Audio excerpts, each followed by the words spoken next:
Hey folks, Nate Furley with R3 Rescue, and today I'm in David City, Nebraska at Timpte's headquarters picking up the first ever grain rescue response trailer built by Timpte.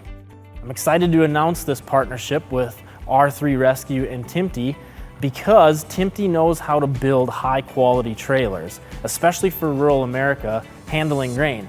Now, building trailers for fire departments to show up to the entrapments involving grain. This partnership's going to yield a lot of great things like the quality trailer, but also to deliver a good price point so that all fire departments, not just those large enough with funding, can get their hands on this important tool to help farmers in those grain bin entrapments. Folks, if you want more information about the Grain Rescue Response Trailer or the Rural Rescue Response Trailer, visit r3-rescue.com.